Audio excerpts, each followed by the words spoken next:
पूर्ण परमात्मा पाप कर्म दंड को भी काट सकता है। अभी तक जिस भी संत व महापुरुष से मिले, उन्होंने यही बताया कि पाप कर्म फल भोगने से ही समाप्त होगा। वो प्रभु कौन है जो पाप कर्म को काट देता है, वो काल के बंधन से छुड़वा देता है? उसका क्या नाम है, पूजा की विधि क्या है? कृपया अवश्य सुनिए जगत गुरु तत्वदर्शी संत रामपाल जी महाराज के अमृत वचन।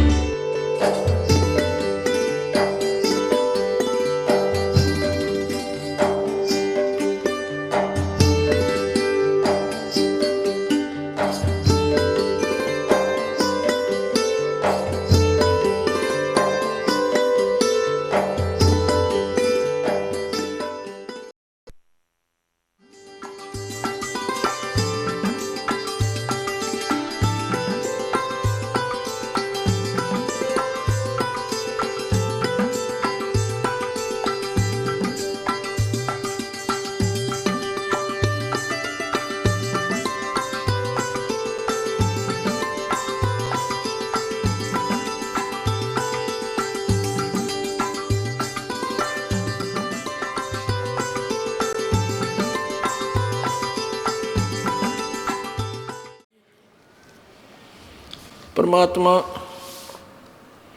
कबीर परमेश्वर जी कहते थे, कहा करते थे कि हे बोली आत्मा,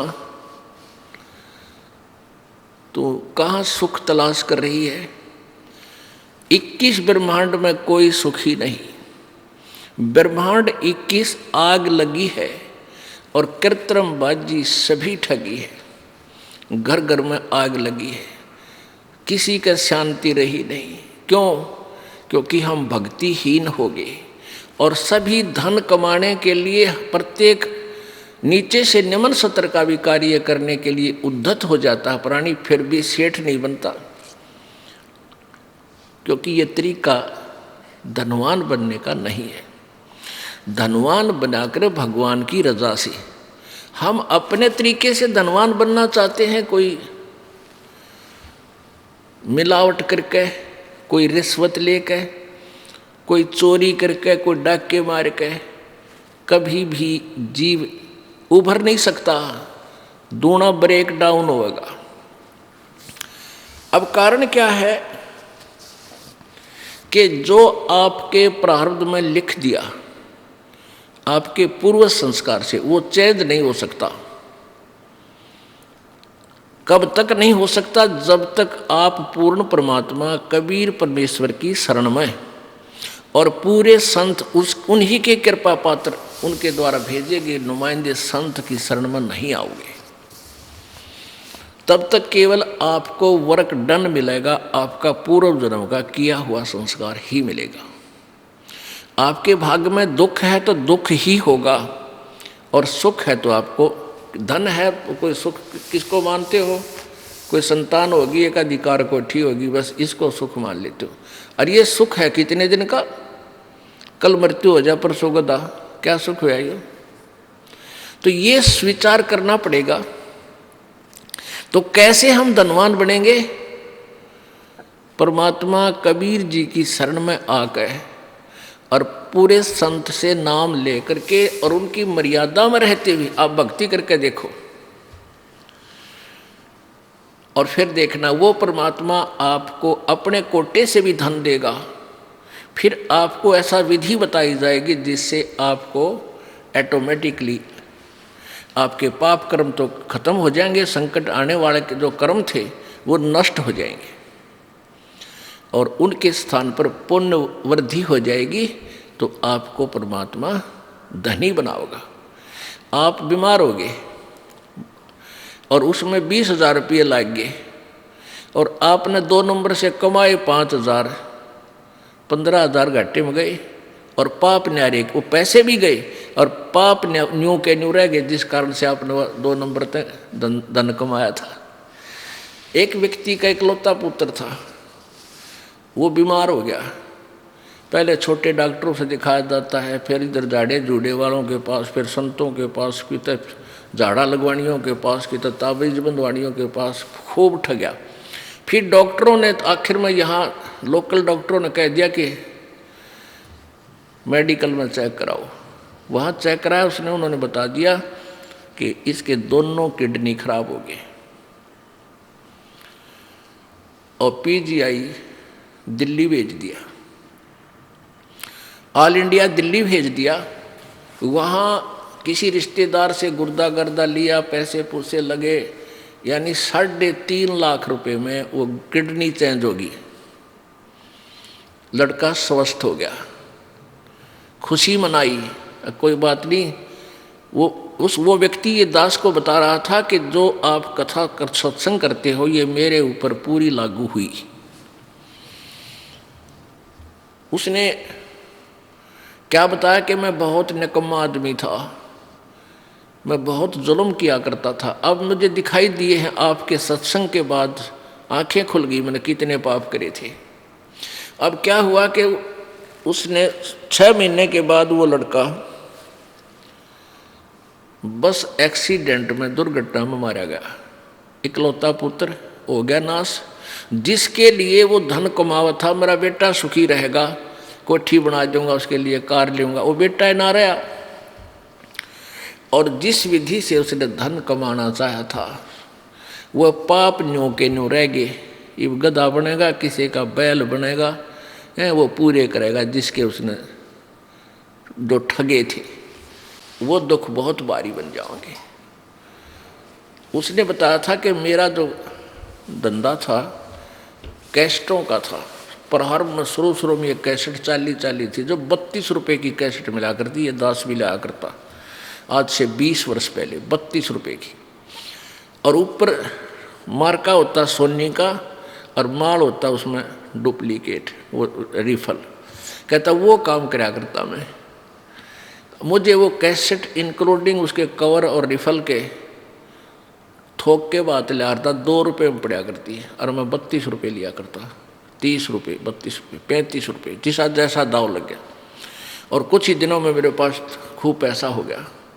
अब मैंने एस्टीमेट लगाया कि 2.5 लाख रुपये कमाए थे मैंने 5 साल में, और 1 महीने के अंदर 3.5 महीने, 1.5 महीने के अंदर 3.5 लाख रुपये मेरे बर्बाद हो गए, कर्जा और हो गया। और इस दास ने बताया कि ये पाप तेरे ऊपर न्यों के न्यों रह गए, ये भोगने बेटा बाकी है, पैसा रहा नहीं। फिर उस प्यारी आत्मा ने उपदेश लिया, अपना कल्याण करवाया कि परमात्मा कबीर जी की शरण माने से ठीक आपसे पहले जो हुआ सो हुआ, पर आगे गलती मत करना, आपके पाप नाश हो जाएंगे। जब ही सतनाम हृदय धरो भयो पाप को नाश, जैसे चिंगारी अग्नि की पड़ी पुराने घास। अब परमात्मा क्या बताना चाहते हैं, यदि तुमने धनी भी बनना है तो भी मेरी शरण में आओ, कबीर जी कहते हैं, फिर तुम्हें यहाँ का धन भी दूंगा। जैसे विभीषण जी ने और मंदोदरी जी ने कबीर परमेश्वर जब मुनिंदर नाम से आए हुए थे उनके उपदेशों को ग्रहण किया था। उन्होंने उस कबीर परमेश्वर यानी मुनिंदर जी रूप में आए, त्रेता युग में परमेश्वर से उपदेश लिया था और भक्ति की थी, जैसा उन्होंने बताया, मर्यादा में रहे थे। जिस लंका को रावण ने घोर तपस्याएं करके प्राप्त किया था, वो लंका श्री शिव जी की साधना करके सिद्धि रिद्धि प्राप्त की थी। उस लंका को रावण नहीं रख सका, वो विभीषण को मिली। उस कबीर परमेश्वर के उपासक विभीषण वहाँ का राजा बनाया प्रभु ने। कहते हैं जय तुझे राजपाट भी चाहिए, अमरा धर ले ध्यान, ये बकवाद छोड़ दे। परमात्मा कहते हैं मनहु मनोरथ छोड़ दे, तेरा किया ना हो, और जब पानी में घी निकले तो लूखा खावा ना कोई नहीं खावा लूखा, जाए पानी में बिलोए तो घी निकलता होता है। इन बकवादा तो जो सुख होता हो या धनी होता हो, कोई ना करके खावे। एक चोर था, वो चोरी करता था। एक भक्त किसान था। परमेश्वर कबीर जी आते रहते हैं रूपांतर करके। एक जीवन तो वो अपना वैसे जीते हैं और समय समय कहीं कहीं प्रगट होकर 10-20 वर्ष कहीं रह गए, 10-20 वर्ष कहीं रह गए, अपनी प्यारी आत्माओं को फिर से भक्ति से सैचुरेट करते रहते। तो वो रूपांतर करके प्रभु आए हुए थे, गुरु रूप में, संत रूप में विराजमान थे। उनका शिष्य था एक किसान। जब उसने उपदेश लिया ही था, कुछ दिन के बाद वो बहुत निर्धन था। उसके पास एक ही बैल था खेती करने के लिए, और उस बैल को उस चोर ने चुरा लिया, एक चोर ने। अब चोर ने वो मान ली 100 रुपये का बैल था, बेच, उसने तो जितने पैसे मिल जाए उतने ठीक, कौन सा मोल ला रखा था, वो बेच दिया 30-35 का, और खाए पिए मौज उड़ाई। पुराने समय की बात है। अब उसमें 100 रुपये का, आज 10,000 का बैल, इतनी तुलना समझ लो। अब उसने फिर, क्योंकि चोर ने तो कमाए थे, वो खा पी फुर्रोए, फिर भूखा मरा, फिर चला चोरी करने के लिए। घूमता घूमता उसी साइड चला गया। उसने देखा, ऐसे झांक के उसी पहले वाले जिसका एक बैल चुरा के ले गया था, उसने देखा ऊपर से झांक के, उसके 2 बैल, बहुत सुंदर मजबूत तगड़े तगड़े 2 बैल थे। उस चोर ने उसके 2 और चुरा लिए, उसी के 2 और चुरा के चला गया। उसने ये सोचा कि ये आदमी हाउला भी ना करता, ना कि तब पुलिस रिपोर्ट करता, ये सीधा सा आदमी है, इसके के चुरा ले। अब उसने वो भी साल 2 वर्ष में खा पी कर बर्बाद किए। फिर वो उसी क्षेत्र में आ रहा था, उन्हें सोचा उसका तो नाश हो लिया होगा, उसके पास तो होगा ही नहीं। फिर भी किसी और के चोरी करने के लिए चला, रास्ते में वही घर पड़ा था। फिर झांक कर देखा उसने, क्या देखा कि उसमें 4 बैल थे। 4 बैल, एक तगड़े तगड़े खगड़ जैसे। अब उस चोर ने तो पेट पकड़ दिया, तेरा गजब हो, मैं इसके 3 बैल चुरा ले गया, मेरा तो नाश हो गया, मेरे पास तो चवन्नी नहीं, इसके 4 बैल आ गए। भाई इस आदमी से तो पूछना चाहिए कि जादू जंत्र जाना है ऐसा। तब उसने क्या किया, वो किसान, गर्मियों के दिन थे, किसान बाहर सो रहा था अपने आंगन में, बैल साइड में बंधे हुए थे। उस चोर ने वो किसान उठाया। किसान कहने लगा, भाई कौन है तू, मुझे सोने। वो बोला, मैं चोर हूँ। किसान बोला, भाई मुझे सोने दे, सारा दिन खेत में काम किया, नींद आवे है, तू अपना काम कर और मुझे निंद्रा लेने दे। तू कर ले अपना काम, चोर है तो कर चोरी, तेरा काम चोरी करना है, मुझे डिस्टर्ब मत करे। अब वो चोर कहता है, भले मानस हुआ, चोरी है तो ना होती मेरे भाई भी, या चोरी ना हो रही मेरे से, एक बार उठ मेरा भाई। उसके पैर पकड़े, माथा टेक कर तू खड़ा हो, एक बार उठ लिया। क्या बात भाई भगत जी बता। और चोर कहने लगा, भाई एक बात बता, मैंने मार दिए थे, छोड़िए भाई, सच्ची बताऊंगा आज। तेरा मैं चोर हूँ, तेरा पहला बैल भी मैं चुरा के ले गया था, और तेरे 2 बैल बंदे पाए, और वो 2 भी मैं चुरा ले गया। आज तेरे 4 बैल है, मेरा नाश हो लिया नो का नो। बालक भी बीमार, किसी का कुछ हो रहा, हर पैसा मेरे पास नहीं। भाई ये क्या कारण है, ये कौन सा जंतर मंत्र तेरे पास है, मुझे भी बता दे। किसान बोला, भाई जंतर मंत्र तेरे पर हो को ना, तेरी आदत बिगड़ेगी, क्यों चोरी करके जो खा लेगा उस पर काम ना बने। नो बोला, भाई मैं कति काम जो तू कहेगा मैं वह कर लूँगा। तो उसने कहा, भले मानस, भले पुरुष, यदि चोरी करके 2 नंबर तक कोई सेठ हो तो फिर कौन करके खावे, सारी चोरी करने लग जावे।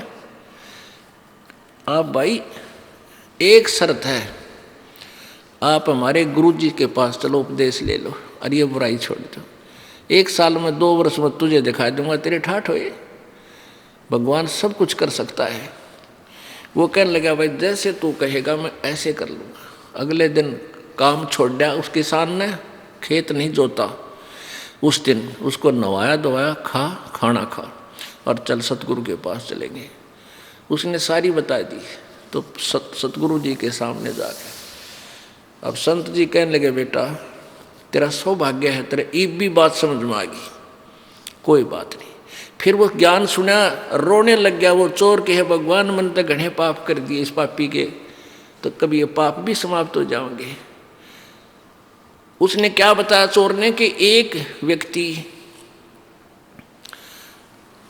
वो श्याम ने भैंस लाई, 6 महीने में उनको भैंस का जुगाड़ बना, कुछ अपने घर से पैसे इकट्ठे किए, कुछ दूसरों से इकट्ठे किए, वो भैंस लाई और परिवार के लोग बड़े खुश हो रहे। मैं छुप कर बैठ गया उस चोरी करने के लिए।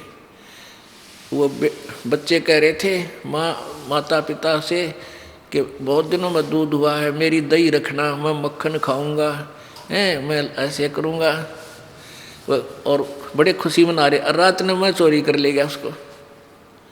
अब क्या बीती होगी उन परिवार के सदस्यों के साथ, तो सुबह हाहाकार मची होगी। तो ये पाप परमात्मा मेरे कट जाएंगे। प्रभु बोले, गुरुदेव बोले, बेटा ठीक है, अनजाने में ये प्राणी ना जाने कितनी गलतियां कर देता है, पर उपदेश ले, आज के बाद पाप मत करिए, नहीं फिर अक्षमा नहीं होगा। दोनों कान पकड़ दिए, जी फिर चोरी नहीं करूँगा। फिर उसने कहा जा उपदेश ले और भक्ति कर बेटा, देख रंग भगवान के कुछ दिनों में। अब उसके बच्चे बीमार थे, उधर से चोरी करके ले जा, उन बच्चा में लाग जा। एक अंधा हो रहा है, एक की टांग पैरालाइसिस हो रहा, इस तरह बुरा हाल उसका। उन बच्चा ने लिया ठा के साया ने, एक गुरु जी उपदेश दे दो, इन पर दया करो। वो नाम लिया, धीरे धीरे बगैर ही औषधि के मालिक के आशीर्वाद तो वो बालक भी ठीक होने लगे। अब उस किसान ने कहा कि ले भाई, ये एक बैल तू और ले जा और अपना कमा ले, धंधा करके खा भाई। वो कहने लगा, भाई बैल तो मैं ले जाऊंगा तेरा एक, पर तेरे पैसे दूंगा सारे, पहले वाले बैलों के भी और इसके भी। किसान बोला, भाई वह तले तेरी मौज है, बाकी मैंने तेरे पैसे की कती आवश्यकता नहीं। तो उसने क्या किया, अपना धंधा करना शुरू किया। 2-3 वर्ष के बाद उसका खूब ठीक गुजारा हो गया। तो 3 बैलों के पैसे, 4 बैलों के पैसे लेकर उस किसान के पास आया। कहने लगा, भाई तेरा भला हो, आपने मुझे बहुत ही अच्छा मार्ग दिखा दिया और ये पैसे ले तेरे सारे। उससे किसान बोला, भाई मेरे को पैसे मेरे परमात्मा ने दे दिए थे, 4 बैल बांध दिए मेरे। एक सीजन में इतनी कणक होगी थी मेरे पास, उन 3 बैलों की चोरी के भी सब में ठाठ कर दिए। ये पैसे मालिक को दे, तेरा पुण्य बनाए। वो दान करवाए दाता के पास, गुरुदेव के पास जाकर। तो पुण्यात्माओं, हम परमात्मा की परिभाषा से बहुत दूर हैं, परिचित भी नहीं है। इसलिए हम पाप पे पाप करते जा रहे हैं, दूने दुखी हो रहे हैं। और पैसे की होड़ लग गई, 2 नंबर के काम थे, किसी तरह भी पैसा हो, पैसा ही पैसा दिखाई देता है संदेह प्राणी में। और पैसा भी परमात्मा बिना आपके पास आ नहीं सकता, दूना दुखी होगा। तो यहाँ परमात्मा हमें बताना चाहते हैं कि सुख तो यहाँ है ही नहीं, लेकिन निर्धन ये सोचता है ये धनवान सुखी होंगे, मेरे पास माया आ जाए। माया आए पाछे देखियो आप किसे सुखी होगे, दूने दुखी। पूछो मत, इन सेठा ने पूछ लो क्या हालत से उनकी, क्योंकि माया एक बार आई ना और आदमी का मस्ती छाई ना, पहले तो भगवान से दूर करेगी। क्योंकि हम इस झूठे सुख को सुख मान लेते हैं, धन हो जा, एक कार कोठी हो जा, 10 आदमी सलूट करनी हो जा, बस फिर तो टीटी पाक जाए। और परमात्मा कहते हैं यहाँ तो पृथ्वीपति, पूरी पृथ्वी का राजा, चक्रवर्ती राजा चकवा, वो भी सुखी नहीं भाई। देवराज इंद्र का राजा भी सुखी नहीं। क्या बताते हैं भाई, सुरपति दुखिया भूपति दुखिया, ये रंक दुखी बपरीती हो।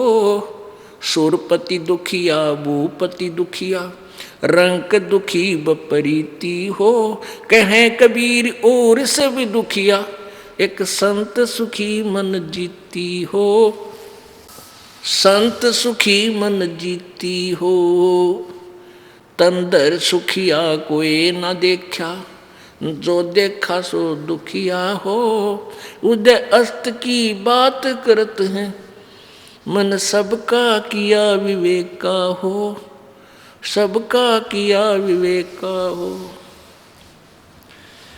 अब क्या बताते हैं भाई, इंद्र भी दुखी, सुरपति देवताओं का राजा दुखी, और पूरी पृथ्वी का राजा दुखी, और रंक दुखी बपरीती हो, और गरीब तो स्वाभाविक दुखी, निर्धन तो स्वाभाविक दुखी, और कौन सुखी कह कबीर और सब दुखिया, एक संत सुखी मन जीती हो। अब मन जीता कैसे होगा? परमात्मा की शरण में आवे, और गुरु जी बताते हैं परमेश्वर का विधान के बीड़ी शराब मांस तम्बाकू जर्दा कभी छूना भी नहीं है यदि तूने कुछ सुख चाहिए जीवन में। ये सबसे बड़े शत्रु हैं इस प्राणी के, इनको कभी नहीं खाना चाहिए। बकवाद करेगा क्योंकि इसने तो आपको पशु बनाने का कॉन्ट्रैक्ट ले रखा है, ठेका ले रखा है। इस मन को इन बुराइयों से हटावे और परमात्मा के चरणों में लगावे। मन चाहता है कार खरीदूं, कोठी खरीदूं, ये कर लूं, वो कर लूं। अब मन के खरीद सोचने से और कहने से कुछ नहीं होगा। परमात्मा में समर्पण कर दे, भगवान में कि हे प्रभु, जैसे भी आपने इस दास का हित लगे उतना ही देना, अधिक नहीं। और फिर परमात्मा कहते हैं, जैसे आज दिन में उदाहरण आपको सुनाया था कि साईं इतना दीजिए जिसमें कुटुंब समावे, कल 2 सत्संग में सुनाया था आपको।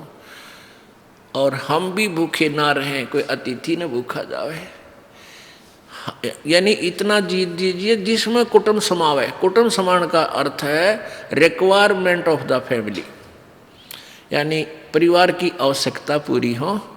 कोई अतिथि आ जाए वो भी 2 रोटी खा के जावे और हम भी भूखे ना सोवा, परमात्मा बस इतना दे रहा। अब परमेश्वर कबीर जी ने उदाहरण दिया था, भाई देखो मैं खुद कितना निर्धन बन के एक जीवन व्यतीत किया, हमें उदाहरण देने के लिए। एक झोंपड़ी में रहते थे, कपड़ा बुनते थे, और जो भी उसकी कमाई होती थी उसी से पैसा लेकर कुछ अपना घर गृहस्थी का अन्न लाते थे, क्योंकि 2 माता पिता थे, मुँह बोले, और 2 बालक थे जो मुर्दे जीवित कर रखे थे, लड़का और लड़की बेटी रूप में रखे हुए थे, बेटा बेटी रूप में रखे थे। परमात्मा कबीर जी का किसी से जन्म नहीं हुआ, ना उनकी कोई संतान थी, ना उनकी कोई पत्नी थी।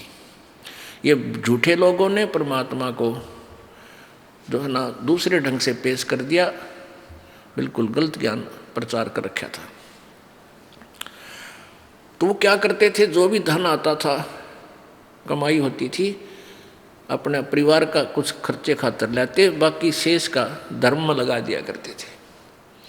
अब आप जी को ये उदाहरण देते हैं कि जोड़ जोड़ कर मत डरो, परमात्मा में विश्वास रखो, जितना हो धर्म में लाओ। और फिर देखना, अब उस परमात्मा ने ये दिखाया कि मेरे द्वार पर 18 लाख अतिथि आ गए थे। अतिथि का अर्थ होता जिनके आने की तिथि पूर्व निर्धारित ना हो, अचानक आ जा।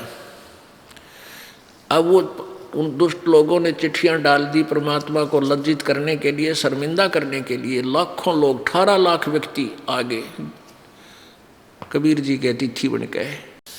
परमात्मा कहते हैं मेरे अतिथि भूखे नहीं गए, 3 दिन रटे, 3 दिन रुके और तीनों दिन बड़े भंडारे चले।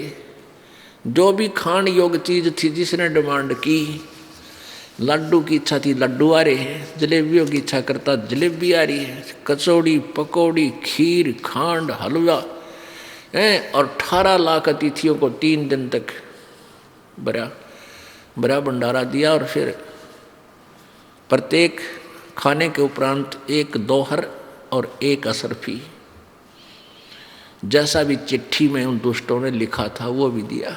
तो परमात्मा कहते हैं ऐसे रहो तुम मेरे ऊपर आश्रित कहो के। फिर देखना आन दे, कहते कल्पे कारण कौन है और कल कर सेवा निकाम, मन इच्छा फल देऊंगा जो पड़ा धनी ते काम। जब धनी का काम था वहाँ पर ना पूरी काशी का के दाने इकट्ठे कर ले गेहूँ तो 18 लाख व्यक्तियों को नहीं खिला सकते, और वहाँ परमात्मा ने डूंडा ठा दिया। अब मन जीती का अर्थ है कि गुरुजी के वचन पर डट जा। गुरुजी कहते हैं ये बुराई मत करो, तुरंत त्याग दो, ये भक्ति करो, हाथ से जितना पुण्य हो सके अवश्य करो।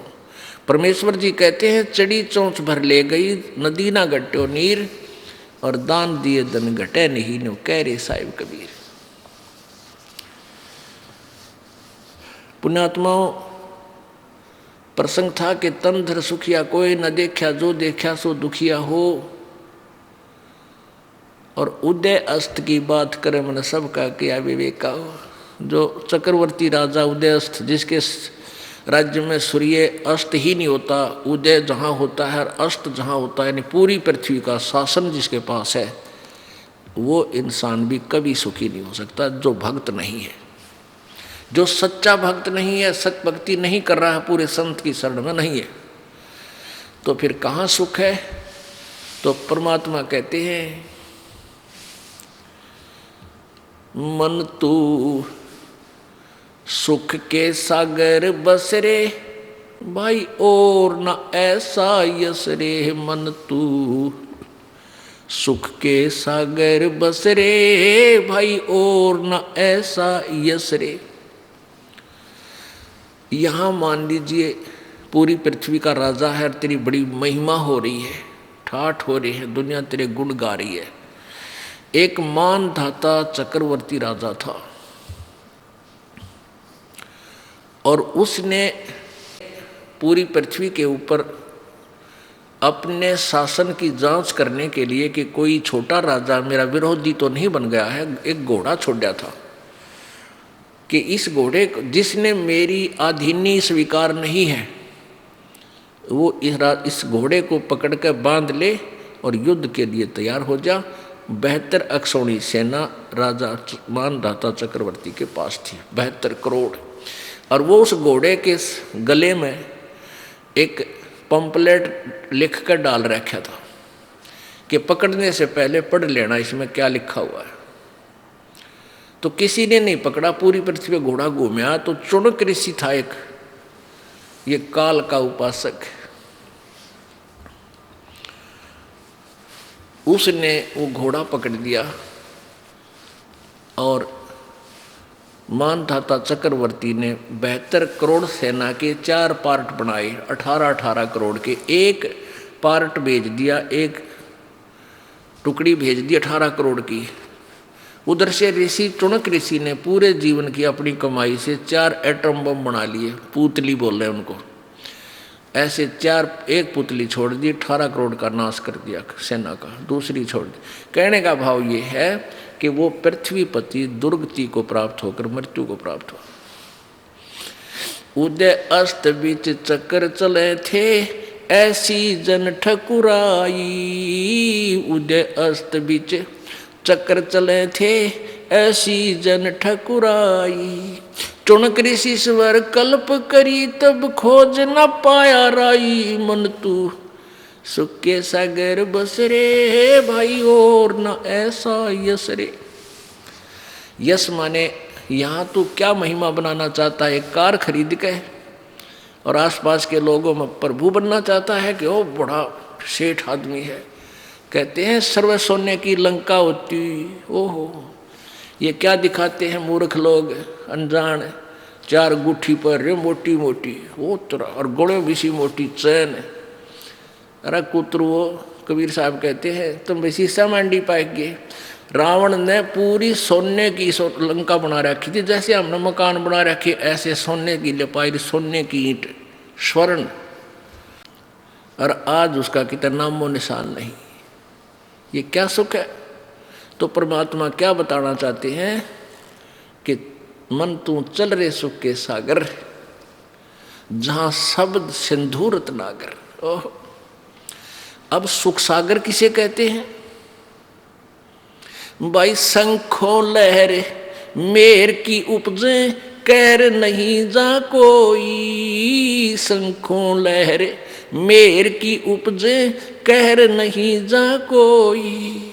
दास गरीब अचल अविनाशी, सुखा सागर सोई मन तू।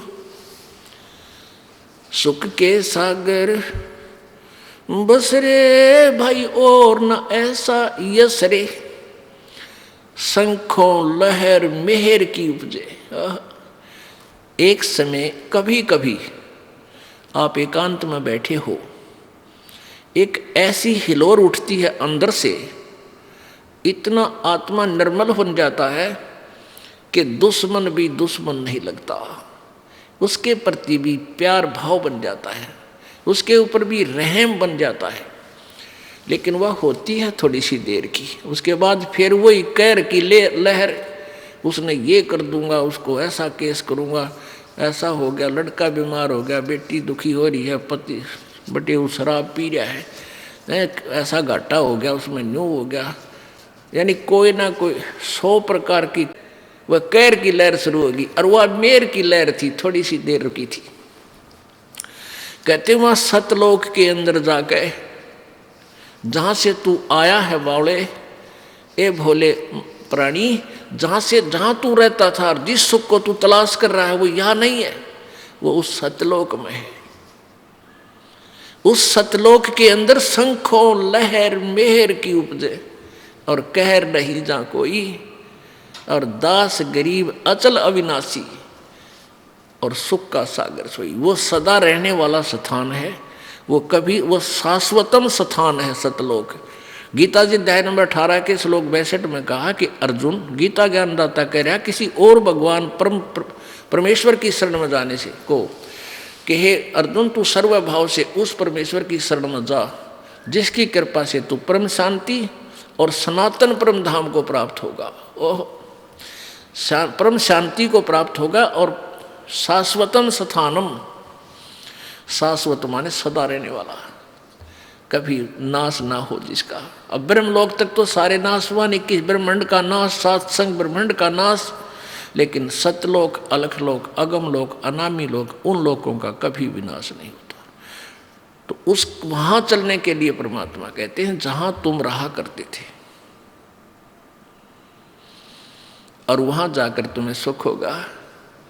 वह ना तो जाड़ पड़वाणी के बुढ़ापा नहीं आवे, ना आंख बनवाणी, ना बीपी हाई हो, ना लो हो। ये 5 तत्व का पुतला नहीं है वहाँ पर। वहाँ तो एक नूरी शरीर है, एक तत्व का, ऐसनाविरम शुक्रम अकायम। ओह, वहाँ परमेश्वर का भी शरीर ऐसा ही है, नूर का है, अपना भी नूर का है। अब जैसे ये पारखी है कबीर पंथ में, पारखी बने हुए हैं कबीर साहिब के पंथ में, कबीर जी का नाम लेकर पंथ चलाते हैं और पारखी नाम रख रखा है, पारख सिद्धांत। वो कहते हैं कि परमात्मा कोई नहीं है, ये जीव ही भगवान है, यही प्रभु है, जीव खुद ही सृष्टा है। अब पुण्यात्माओं, आत्मा, और फिर नाम रखा परमात्मा। परमात्मा शब्द क्यों बोलते हो फिर तुम? यानी कोई श्रेष्ठ आत्मा भी है, जो सबसे श्रेष्ठ आत्मा है, हमसे उत्कृष्ट आत्मा है, वो हमारा स्वामी है। एक आत्मा और परमात्मा। तो आत्मा का वहाँ शरीर जो है इतना नूर का है, इतनी चमक है, जैसे ये 5 तत्वों से बना है शरीर। और इस 5 तत्व कौन से हैं? ये अग्नि, वायु और ये जल, पृथ्वी, आकाश। और इसमें कोई सा नहीं दिखता, नजर आओ आपने कितना नहीं। इसी प्रकार वहाँ सतलोक के अंदर एक नूरी शरीर है, तेज, एक तेज तत्व से, और उससे इतना सुंदर शरीर बनता है, मुलायम सा, और ना वो कभी ओल्ड होता, बूढ़ा नहीं होता, सदा युवा रहता है। और उसमें ना बीपी हाई हुआ ना लो हुआ, क्योंकि वो ब्लड से बना हुआ नहीं है। तो ऐसा ही परमेश्वर का शरीर है, वो परमात्मा है। उनका इतना तेज है सूर्य का, उनके शरीर में इतना तेज है, वो इतने सर्वशक्तिमान शक्तिशाली है। हमारा इतना तेज है, 16 सूर्य जिसका प्रकाश होता है, इतना तो एक आत्मा का शरीर है। और उस परमात्मा के एक रोमकूप में करोड़ सूर्य करोड़ चंद्रमा मिला दे, जब सतलोक के अंदर जो प्रभु के शरीर की स्थिति है, तो भी वो प्रकाश फीका रह जावे प्रभु के उस नूर के सामने। इतना नूर, इतना सुंदर है। मतलब जैसे कहा अगर ना किसी लड़के बहन भाई को देखे कि भी इतना कितना नूर है इसके चेहरे पे, यानी कितना सुंदर है, कितनी चमक है इसकी, तो ऐसे वो परमात्मा के शरीर की चमक है। और वहाँ आत्मा का शरीर भी नूर एक तत्व से बना हुआ है। अब हम वहाँ से आए हैं और जब तक वहाँ नहीं जानेंगे हमें सुख नहीं हो सकता। वहाँ जाने के लिए कौन सी विधि अपनानी है, कैसी अपनानी है, कैसा संत चाहिए, कौन सा मंत्र चाहिए, वो ये दास बतावेगा। वैसे तो अपनी अपनी कह गए इस दुनिया के माँ, और बिन साहिब की बंदगी की तो ठोर ठिकाना ना। अपनी अपनी सभी बताते हैं, ये दाप कर लो, ये भक्ति कर लो, ये मंत्र कर लो, एक माला दे दी ले कंठी, तू चेला मैं गुरु, ये कोई बात हुई। अब यहाँ आते हैं बिहार के बच्चे, परमात्मा की प्यारी आत्मा, ये बहुत अच्छी आत्मा जो इतनी दूर सफ़र करके आई, बाल बच्चों को लेकर आए, वर्ष भी बूढ़े भी। अब इनको उल्टे रंग में रंग रखा हुआ नकली कबीरपंथियों ने। एक तुलसी की लकड़ी की माला दे रखी है, गले में गाल दी, नो कहे माला नहीं उतारेंगे, कंठी हो कंठी नहीं खोलेंगे, इस कंठे ने शर्मा मार ले, बता क्या करेगी इस कंठी का, क्या करोगे। अरे परमात्मा ने जो ज्ञान दिया है उसके आधार से चलो, और तुम सारी क्रिया करो, दुर्गति हो रही तुम्हारी, घर में इतना दुख, शरीर में कष्ट, इस कंठी ने कोई लाभ नहीं दिया तुम्हारे। परमात्मा कबीर जी ने कहा था, ये कबीर जी ने कंठी से सिलसिला नहीं चलाया, ये तो नकली कबीरपंथियों ने बाद में इन भोली आत्माओं को बांधने के लिए सिस्टम तैयार किया। कबीर जी ने केवल एक समय नाम उपदेश लेने के लिए महर्षि रामानंद जी को अपना गुरु बनाने के लिए, गुरु मर्यादा बनाए रखने के लिए, क्योंकि वो वैष्णव साधु थे रामानंद जी, वो कंठी दिया करते एक तुलसी की माला, एक मणिया, और वो जो है ना वैष्णव साधु माना जाता था। अब परमात्मा ने उनकी शरण ली।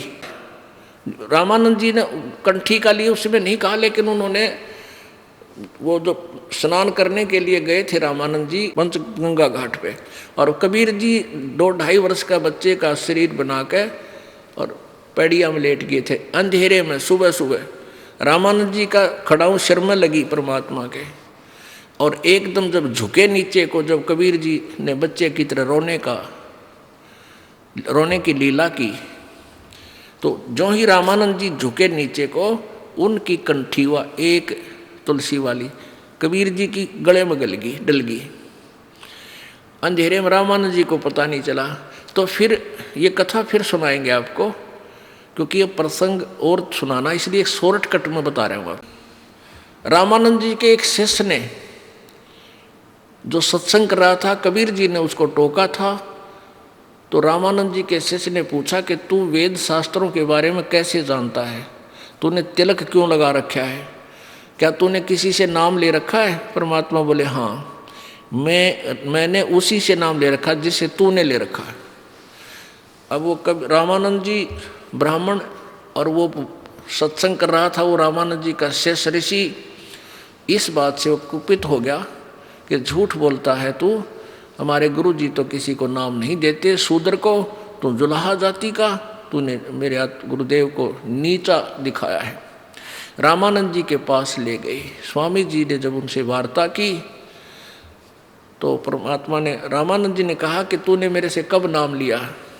परमेश्वर ने बताया कि ऐसे ऐसे आप स्नान करने गए थे और मैं वहाँ लेटा हुआ था, आपकी खड़ाऊ मेरे सर में लगी थी, मैं बालक था छोटा सा, और तब आपने मुझे कहा था बेटा राम राम बोल, और ये कंठी आपने मेरे गले में डाल दी थी। और डली थी वैसे कुदरती, झुकने के कारण रामानंद की निकल गए और परमेश्वर कबीर जी के गले में डल गई थी।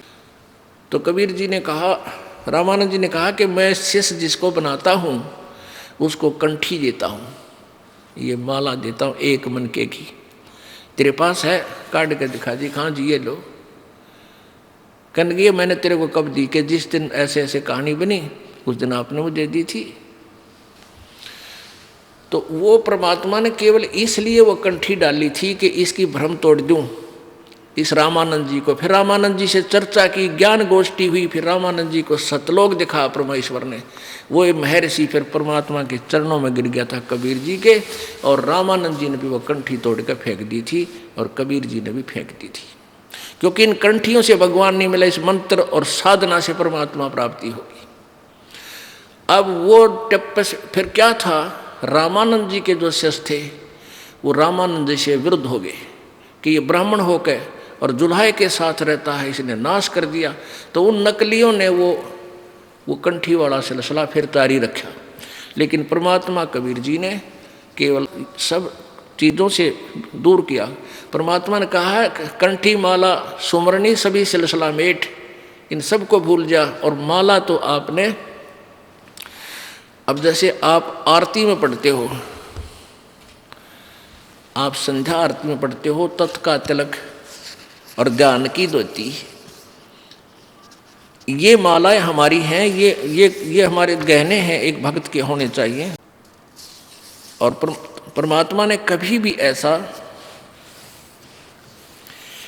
तेज की आरती तेज का आगे, तेज का भोग तेज को लागे, तेज पखावज तेज ही बाचे, तेज ही नाचे तेज ही गावे, तेज का थाल तेज की बाती, तेज का पुष्प तेज की पाती, तेज के आगे तेज विराजे, कह कबीरा आरती साजे। अदली आरती अदल समोई, निर्भय पद में मिलना होई, दिल का दीप पवन की बाती, और चित्त का चंदन पांचों पाती, तत् का तिलक ध्यान की धोती, और मन की माला अजप्पा ज्योति। ये हाथ में माला लेकर जाप करना, इसको भी मालिकीय कहते हैं, इसकी कोई आवश्यकता नहीं। फिर भी क्योंकि हम जैसे बच्चे को पहले क ख सिखाते हैं तो तख्ती पर लिखकर, फट्टी पर लिखकर सिखाया करते थे, अब ऐसे सिखाते हैं। तो यहाँ परमात्मा कहते हैं कि तत् का तिलक और ध्यान की धोती, तत् का तिलक यानी इस तिलक को लाने के लिए नहीं कहा कि आपके पास तत्व ज्ञान हो, और तत्व ज्ञान आप जब भी बोलोगे तुरंत प्रकट हो जाएगा, ये तेरा तिलक है। और ध्यान की धोती मन की माला, गले में डालने से कोई लाभ नहीं, जैसे मन है इसको परमात्मा के नाम पर लगाए रख, और इसको दिन रात इसके संबंधित जोड़े रख, ये वास्तविक माला है। तो ये परमात्मा हमें यही बताना चाहते थे कि तुम जो साधनाएं कर रहे हो इनसे कोई लाभ नहीं होगा। और कोई विकार नहीं छोड़ रखा उन कबीर पंथियों ने, सारे जर्दा खावें, बीड़ी पीवें हैं, और तम्बाकू खावें और पूजा, क्योंकि उनसे लाभ तो होना नहीं कोई। अब जैसे ये दास इस हरियाणा में यही इसी तरह के तम्बाकू और शराब यहाँ भी एक नंबर पर है, खूब पीवे हैं, तम्बाकू भी खाते हैं। लेकिन जब इन बच्चों को परमात्मा की प्यारी आत्माओं को ये ज्ञान होगा कि ये बुराई है और हमारे बंधन का कारण है, तो तुरंत छोड़ देंगे। देखा देखी बुराई लगाई है, वो पी रहा है मैं भी पी लूँ, ले पी ले। वो पीने वाला, एक पीने वाला 200 ने आदत खराब करेगा। अब हमारे बच्चे उनको त्याग रहे हैं, सभी मेरे जो दास के अनुयायी हैं, परमेश्वर कबीर जी के सेवक हैं, ये अब सब बुराई त्याग देते हैं। इनको पता है कि भगवान चाहिए तो त्यागना पड़ेगा, ना तो मर कुएं में पड़ गए, फिर कोई लाभ नहीं होगा, हाहाकार मच जाएगी, घर में भी दुख होगा, शरीर में भी कष्ट हो जाएगा। तो ईब 10 बच्चा ने छोड़ी हमारा ने, उन 200 की छुड़वाई। अब हजारों ने छोड़ी तो 10,000 की छुड़वा दी, 1 लाख ने बुराई छोड़ी तो 10 लाख की छुड़वा दी। तो बुराई घर भी ऐसे ही किया था, एक पीने लगा 10 को सिखा दिया, 10 ने फिर 200 को सिखा दिया, हजारों को सिखा दिया। तो ऐसे ही बुराई हम हटाएंगे समाज से, दास का ये मुख्य उद्देश्य है, क्योंकि इसके बिना भक्ति बन नहीं सकती। जैसे किसान खेत बीजता है और खेत को संवारेगा नहीं, वैसे बीज दे उसको कुछ नहीं मिलना, व्यर्थ प्रयत्न है, वो बीज भी बर्बाद करना है। तो दास का उद्देश्य है कि पहले आपको हर बुराई से दूर करूं जो आवश्यक ही नहीं हमारे मनुष्य जीवन की, और फिर ये नाम रूपी बीज आप में बोऊंगा। देखियो परमात्मा कितना सुख देगा आपको। अब कल आपने सुना था तिल भर मछली खा के परमेश्वर कहते हैं और लाख गऊ दे दान। एक गऊ, लागड़ गऊ, दूध वाली गऊ दान देने का बहुत पुण्य लिखा पुराणों में। कहते हैं तिल भर मच्छी यानी मांस खा के, एक तिल जितना, और लाख गऊ दे दान, उससे भी कोई लाभ नहीं होगा तो भी नरक निदान है। ओहो। तो इसी प्रकार परमात्मा कहते हैं जरा सा भी तम्बाकू खा लिया इस नाम लेने के बाद, और बीड़ी सिगरेट पी ली या पान खा लिया जिसमें नशा होता है, तो उसी दिन तेरा भक्ति नष्ट हो जाएगी, ये नाम नहीं रहेगा। अब समझदार व्यक्ति नहीं गलती करेगा। जैसे माता गर्भ को रख यतन बना और ठेस लगे तो छन्न हो तेरी, ऐसे भक्ति जा।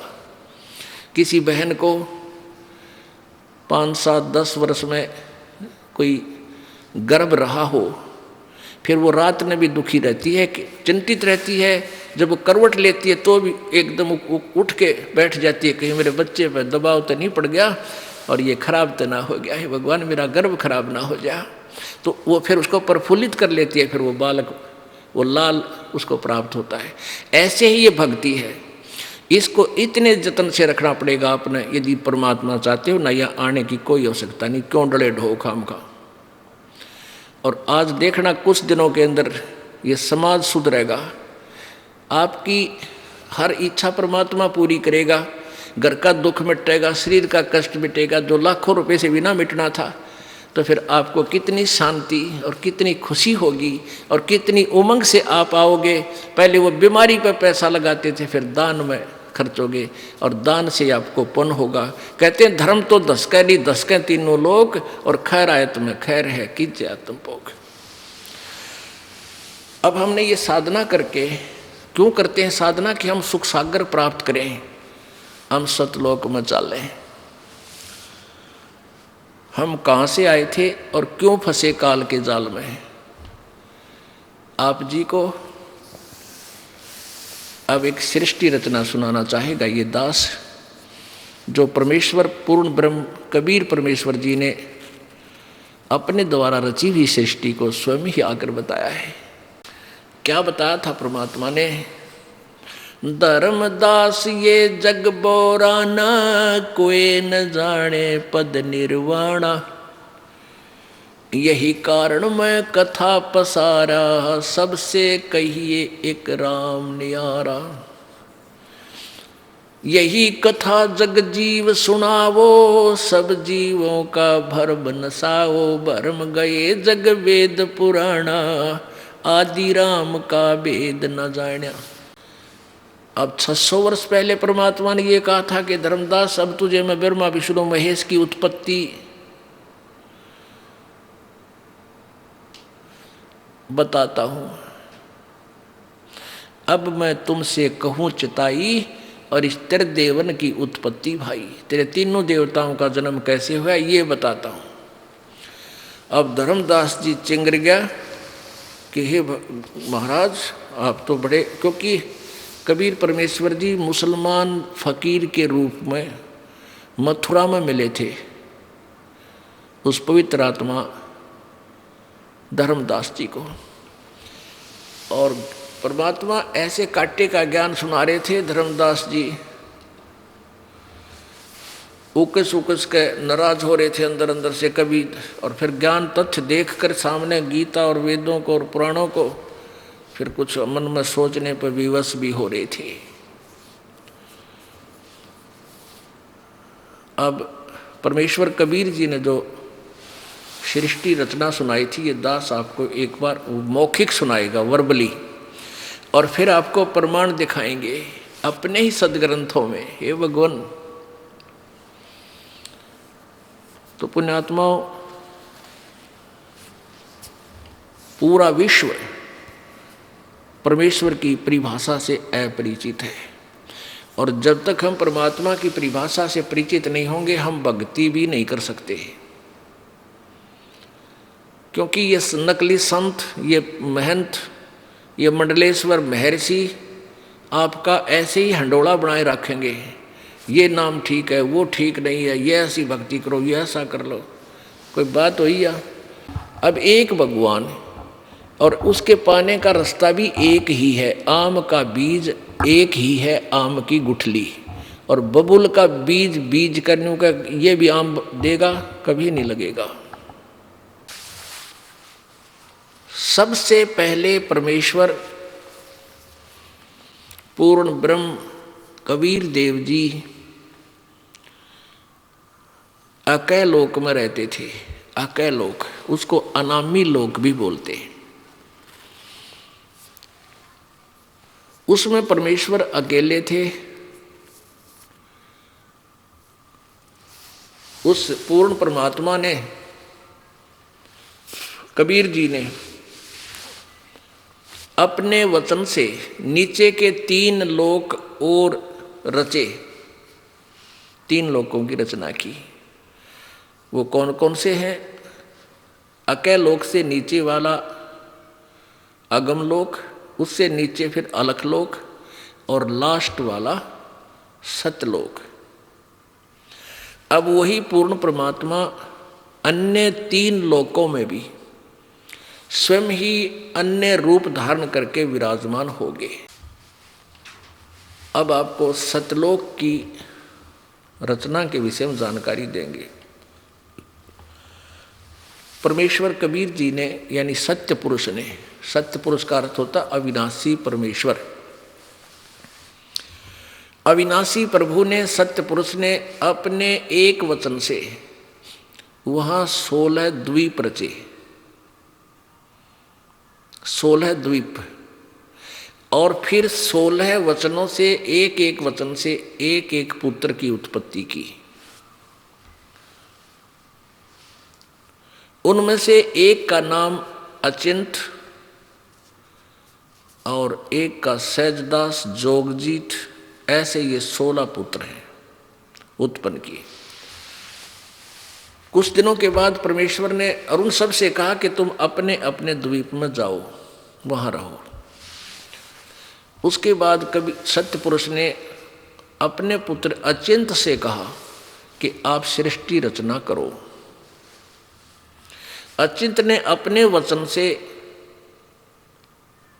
ये अक्षर पुरुष की उत्पत्ति की, जिसको परब्रह्म बोलते हैं। अक्षर पुरुष वहां चला गया। एक मान सरोवर है जो प्रभु ने रचा था शब्द के साथ ही। उस मान सरोवर में अमृत जल है। स्नान करने के लिए अचिंत चला गया। वहां श्वासों से शरीर नहीं है हमारा। श्वासों से शरीर हो तो फिर वो गिनती में आ जाता है, अमर नहीं रहे। जैसे एक ट्यूबलेस टायर होते हैं, उसमें हवा नहीं भरनी पड़ती, रबड़ के टायर होते हैं। और एक ट्यूब वाले वो तीसरे दिन पाटे रहे, पटाखा बोलिया रहा उसमें। तो ऐसे वहाँ शरीर बगैर हवा, बगैर प्राणों के, बगैर श्वास के है। वो जाकर के अचिंत मानसरोवर में नहाने गया था। वहाँ जाकर लेट गया और मस्ती में नींद आ गई, बहुत गहरा चला गया। अब काफी समय तक बाहर नहीं आया तो परमेश्वर कबीर जी ने, सत्य पुरुष ने, उसी अमृत जल से जल लिया अपने हाथ में और अपनी वचन की शक्ति से एक अंडा बना दिया। अंडा बहुत विशाल अंडा था और उसमें एक आत्मा अपने वचन से उसके अंदर प्रवेश कर दी, अपने ही शरीर से निकालकर, आवाज वचन से बनाकर। वो अंडा, उस आत्मा उसके अंदर थी, वो अंडा नीचे चला गया, गड़गड़ गड़गड़ करता हुआ जल में छोड़ दिया। अब वो अक्षर पुरुष उसकी गड़गड़ाहट से जाग गया, निंद्रा भंग होगी। अब जैसे कोई व्यक्ति गहरी नींद सोया हो और उसको कोई जगा दे, एक बार उसको दुख होता है, क्रोध आता है, तो उस जो ही उसकी निंद्रा भंग हुई अक्षर पुरुष की, उसने देखा किसने मेरी निंद्रा भंग की। उस थोड़े से कोप से, क्रोध से अंडे की तरफ देखा, अंडा फट गया, उसमें से ये ज्योति निरंजन ब्रह्म काल निकला। आकाशवाणी की परमात्मा सत्यपुरुष ने, कबीर जी ने, कि तुम दोनों बाहर आओ। अक्षर पुरुष तो निंद्रा में था, तुझे जगाने के लिए ये सब क्रिया की, तुम दोनों बाहर आओ। दोनों बाहर आ गए और कहा तुम अचिंत के द्वीप में जाओ दोनों। वो एक द्वीप में 3 रहने लगे और बाकी एक एक द्वीप में वो 15 और थे। अब परमात्मा ने कहा अचिंत तुम सृष्टि नहीं रच सकते। परमात्मा ने इसलिए ढीला छोड़ा था कभी बच्चे फिर बाद में बकवाद करें। अब अचिंत बैठा बैठा देख रहा, अक्षर जाकर सो गया, अक्षर पुरुष वो परब्रह्म। अब तुम कोई सृष्टि नहीं करोगे, मैं ही करूँगा। तब परमात्मा ने हम सभी आत्माओं को, जितने भी आज कुत्ता, गधा, सूअर, चींटी, हाथी, देवता, मनुष्य बने हैं, ये सब परमेश्वर कबीर जी के बच्चे हैं। उस परमेश्वर ने अपने वचन से सभी असंख्य आत्माओं की वहाँ उत्पत्ति करी और सबको बहुत बड़े बड़े महल वहाँ दिए अलग से रहने के लिए। वहाँ आपका परिवार था, परिवार के परिवार थे वहाँ पर आपके, कोई काम नहीं, सारा दिन वहाँ सैर सपट्टे, बड़े बड़े वहाँ पर काजू, किस्मत, सेब, संतरे वो नूर के बने हुए, सदाबहार वृक्ष है वहाँ पे, अमृत जल है वहाँ पीने के लिए, दूधों की नदी बह रही है वहाँ पर। हम उसको छोड़ आए। कैसे छोड़ आए? अब हम वहाँ ठाठ से रहा करते थे, कोई दुख नहीं, किसी प्रकार की मृत्यु नहीं, कोई बुढ़ापा नहीं। अब इस ज्योति निरंजन क्षर पुरुष ने इस काल के मन में आई कि हम 3 एक लोक में, एक द्वीप में, और बाकी सभी मेरे भाई हैं, जितने भी हैं, ये सब अलग अलग द्वीप थे आपके, अलग अलग, बहुत सुंदर, और हम 3 एक द्वीप में। तो इसने सोचा मैं तप करके अलग से राज प्राप्त करूंगा। तप से राज और राजमद मानम जन्म तीसरे शुक्र समानम। इसने एक पैर पर खड़ा होकर तपस्या शुरू कर दी। एक पैर पर खड़ा होकर, और ये 70 युग तक तप करता रहा ऐसे। और हम क्यों फंसे इसके जाल में? हम सभी इसको ऐसे एक टांग पर खड़ा होगा और तपस्या करते हुए देखने लगे, और अंदर में इसके प्रति हमारी प्रेम भावना बन गई को देख कितना एक पैर पर खड़ा हो। वह बीमारी हमारे आज भी विद्यमान है, ये बुराई, ये बीमारी आज भी अपने लगी हुई है। जैसे हीरो और हीरोइन, ये अभिनेता और अभिनेत्री अपने पेट के लिए चटक मटक करते हैं, डांस डूंस करते हैं, अच्छा मेकअप करके और फिल्म बनाते हैं। और ये भोले प्राणी युवा बच्चे उनको देख देख कर का वो मेरा फेवरेट हीरो है, वो मेरा फेवरेट हीरो है। टट्टू के फेवरेट है, बताओ, वह नाचे कूदा अपने पेट के लिए, तुम उसके ऊपर आसक्त हो रहे हो। अब उनमें से कोई भी हीरो या हीरोइन, अभिनेता या अभिनेत्री इशार में या बरवाला में आ जा, देख इन जवान बच्चों की वहाँ समूह कितना कट हो जा, कितने इकट्ठे हो जाएंगे, और न देखेंगे वो खड़ा इतनी 1 किलोमीटर दूर मंच पर, वो खड़ा, वह खड़ी देख, और सारा दिन धक्के खा के वापस आ जा। बता के ले आए उसने देख के? तो उसके ऊपर बेमतलब हम आसक्त होने की बीमारी हमारा वहाँ लगी थी।